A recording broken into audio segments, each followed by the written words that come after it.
Right then, the first of 2 heats in the 5,000.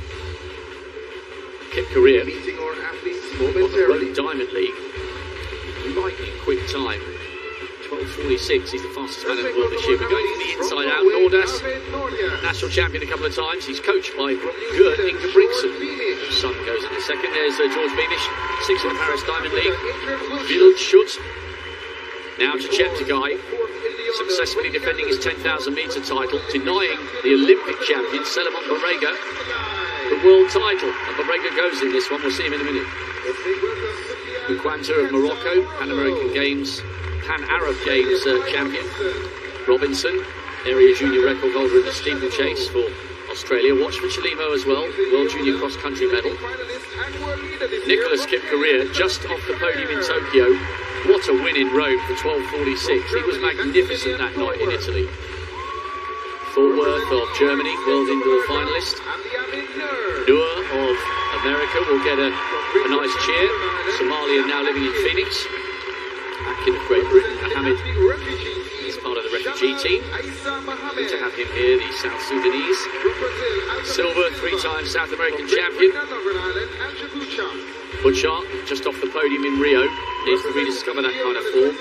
And next to him, this ridiculously talented Seleman Barega, the Olympic champion, got a silver in this event back in 19. He's got speed to burn. Only 5th in the 10, and he'll feel he can do better. Grant Fisher is the 7th fastest in history over the 10,000 metres. He was 4th in that event a few days ago. Are his legs fresh enough to get him through to the final of the 5? CPT, as they call him in Canada. Meshal, such a good performer for Spain. Mohamed, European Youth Under-23 gold medalist for Germany, 2nd from the outside. And there's Bekele, who was just off the podium in this event 3 years ago and ran 12:57 in Rome in the Diamond League behind Kip Korea.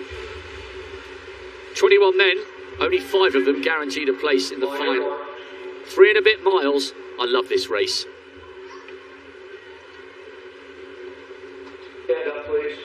Oh dear, oh dear. Come on, guys. 12 and a half laps. And I love that our director has just noted how old school these guys are. Bekele on the outside was starting his watch. I love distance runners. Why break the habit of a lifetime? You never know. The clocks inside the stadium could falter. Nothing wrong with a bit of old school. Watch him go for the watch. Far left. There he goes. I love that.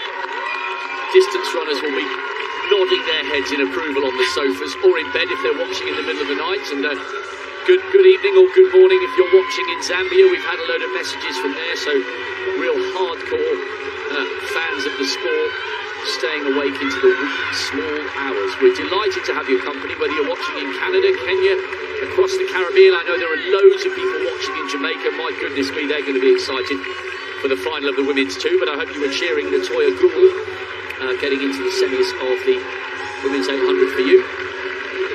As we focus now on this first heat of the men's 5, all just very steady in these early stages. Do you know, I love watching Barega, Gail. He has got speed to burn, and he's right at the back at the moment, not really interested in what's going on. Although I'll tell you what he will be interested in, restoring a little bit of pride. The Olympic champion was very much hoping he was going to beat Cheptegei, who's had a quiet season in that 10,000, but Cheptegei accelerated brilliantly around the last lap, and even Barega's raw speed and power was not enough to stop the Ugandan successfully defending his title. I'm talking about the 2 men who are right at the back. That's Meshal, the very tactically astute Spaniard who's leading at the moment and was 5th in Tokyo last year. Nobody's interested in setting this pace at all. This is an absolute dawdle. Even I could keep up with this. But hang on. But only for a few laps, he hastens to add.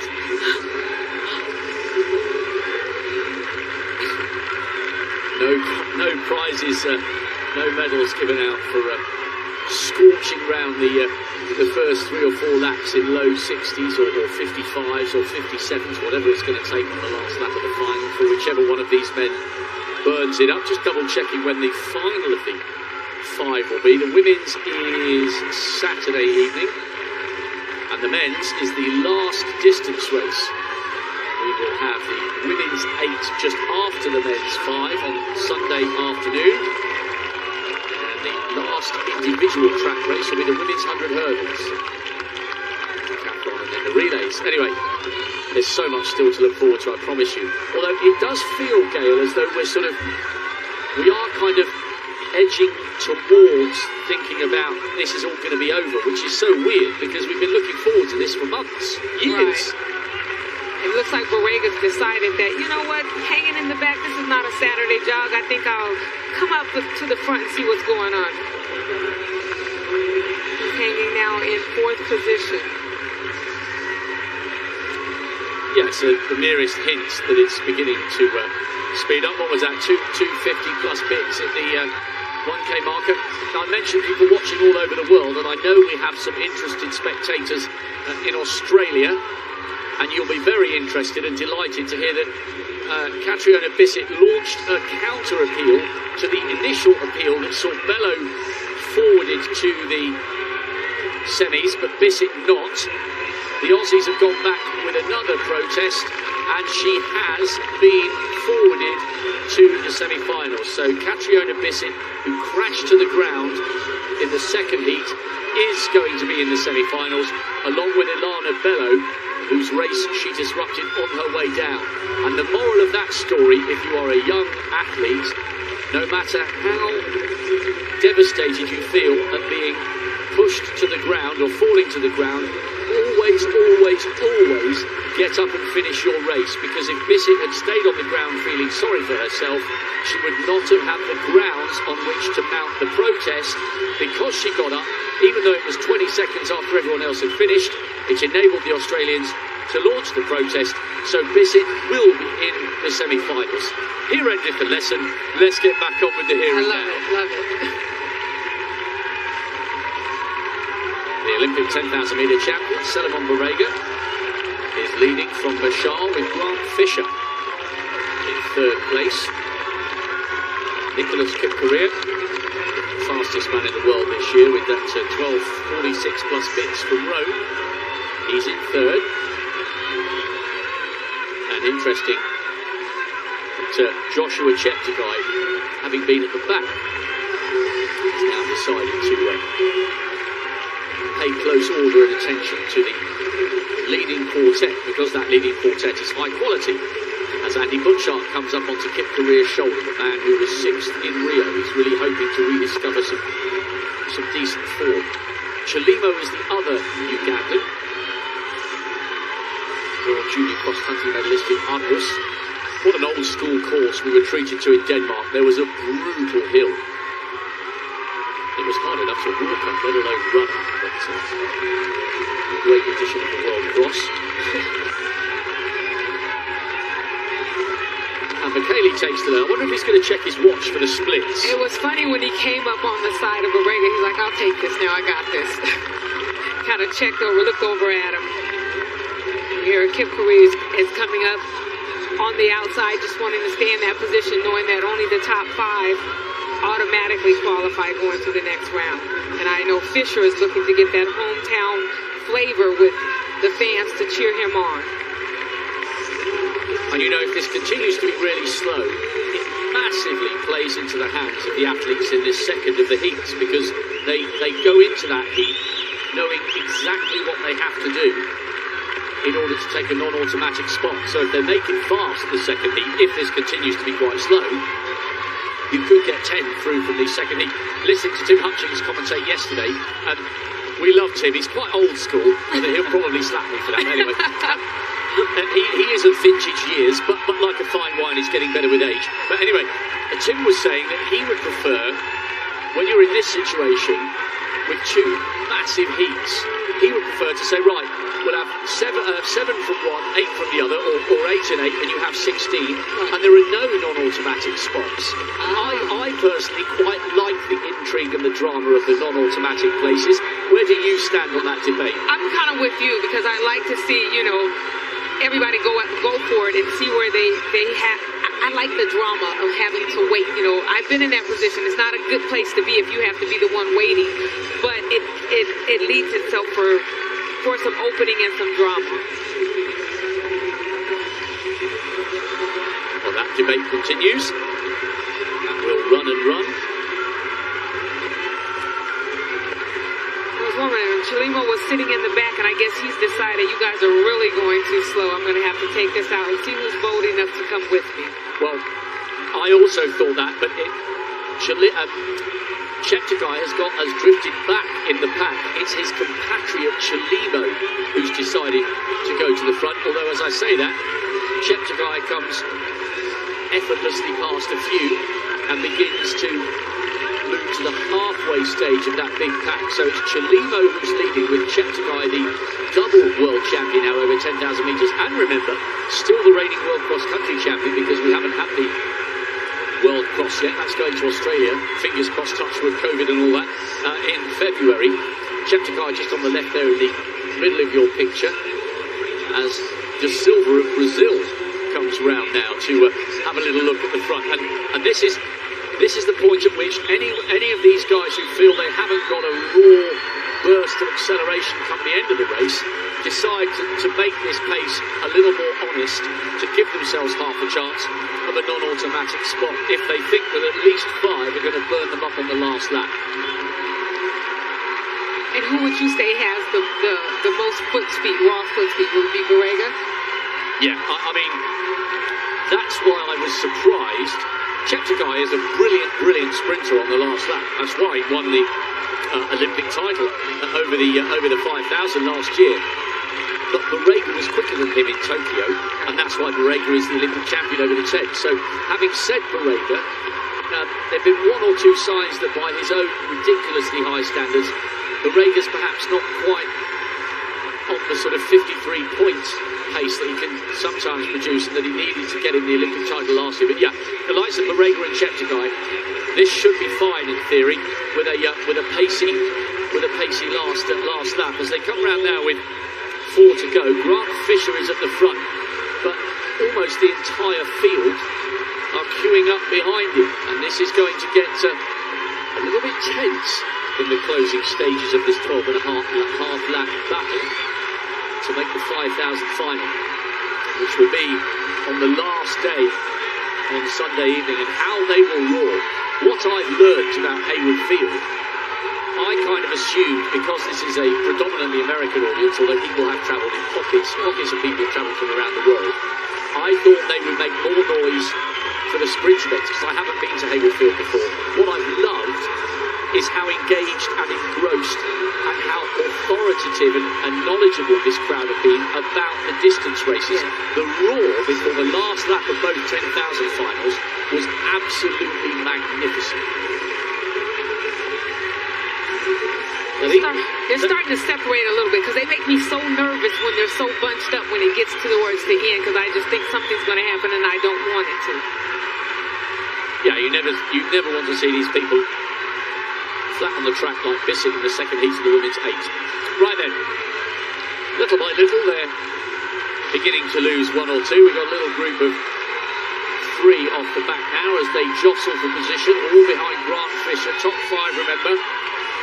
McKaylee, who started his watch, is he going to stop it with the moment of satisfaction of knowing he's in the top 5? You know, Mashal is such a good-looking runner. He's got a lovely, long, fluid stride, big, powerful shoulders. The Spaniard in 4th. Kip Correa, I beg your pardon.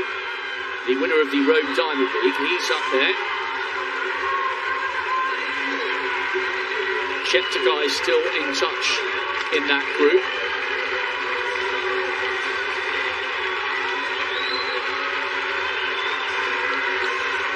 Also in there is Nur, the Somalian, who now represents the United States.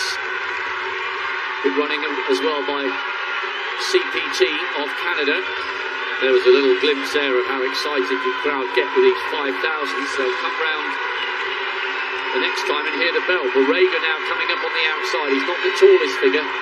Chalimo's drifted off the back. That isn't Cheptegei. Cheptegei's just there in the centre of your picture now. Good work by the camera crew there, just clarifying that the Olympic champion over 5,000 metres is there.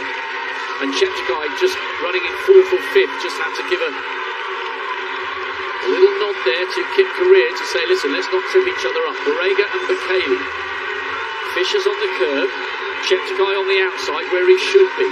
Good running as well by Kai Robinson of Australia to stay with this group.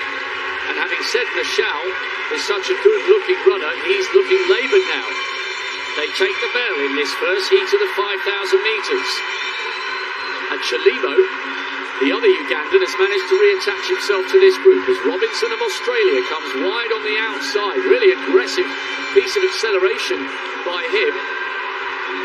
Remember, only the first 5 guaranteed a spot in the final.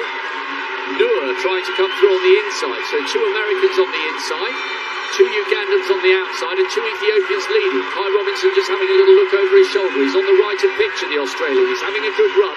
Can he find something else? Kip Career, the Kenyan, the fastest man in the world this year, is a little bit boxed here. Cheptegei with Chalimo coming wide. Fisher still holding that inside line. Robinson's losing a little bit of ground but needs to keep going. Oh, look at this. Big burn up for the line. Chalimo and Cheptegei. Borrega is okay, but Bekele will miss out. Good running by Grant Fisher.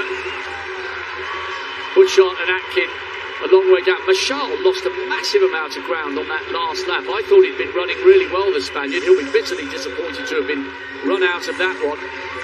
13.24 plus bits. Chalimo taking it. Really good run by him. Cheptegei will also be there.